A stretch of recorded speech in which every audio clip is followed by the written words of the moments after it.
তো ভিউয়ার্স আমরা এখানে যে দুইটাকে দিচ্ছি এখানে কিন্তু দেখতেছেন আপনারা এই দুইটা বেলকনি গ্রিল আমরা কিন্তু দুটোটা বেলকনি গ্রিল দুনো দিক দিয়ে মানে চতুর্দিক দিয়ে আমরা পলিথিন দিয়ে মুড়া দিচ্ছি কারণ একটাই এখানে টাইলস করা হয়েছে টাইলস করলে বিকসল পড়তে পারে বিকসল পড়লে গ্লেজ নষ্ট হয়ে যায় এবং কি সিমেন্টের কাজ আছে রঙের কাজ আছে সম্পূর্ণ করার পরে আমরা কিন্তু এই পলিথিনটা খুলে এখানে যে আমরা পলিশ করছি পলিশটা শুধু একটা মার্কিং কাপড় দিয়ে মুছে দিলে বাস অনেক সুন্দর হবে। আমি বিগত অনেক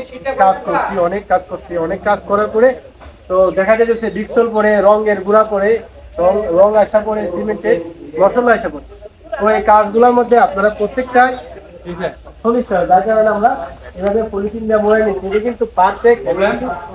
আমি মনে করি ভালো। আর এখানে আমরা কি কোম্পানির অ্যাসেস দিয়ে কাজ করছি বিস্তারিত ভিডিও আপনারা দেখতে থাকেন দেখলে বুঝতে পারবেন এখানে কি কি কাজ করা হয়েছে। আসসালামু আলাইকুম। আমাদের গ্রিলগুলা ফিটিং করার আগে আমরা যারা আস্তর করে নাই বা টাইলস করার বাকি থাকে দেখেন আমরা কিন্তু প্রত্যেকটা গ্রিলে আমরা এইভাবে পলিথিন দিয়ে পেঁচায় নেই যাতে করে আপনার টাইলসের বিকসল এবং কি আস্তর করলে মশলা যাতে না পড়ে সিমেন্ট যাতে না পড়ে আর সিমেন্ট পড়লে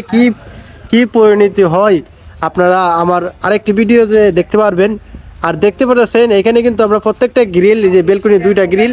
আমরা কিন্তু পলিথিন দিয়ে মুড়াই নিয়েছি কারণ এখানে বিকসল পড়তে পারে সিমেন্টের গুঁড়া পড়তে পারে এবং কি সিমেন্টের মশলা পড়তে পারে তাছাড়া বিভিন্ন বাড়ির কাজ করলে বিভিন্ন ময়লা পড়তে পারে যার জন্য আমাদের এই বেলকনি গ্রিলটা সম্পূর্ণ পলিথিন দিয়ে মোড়া নেওয়া হয়েছে।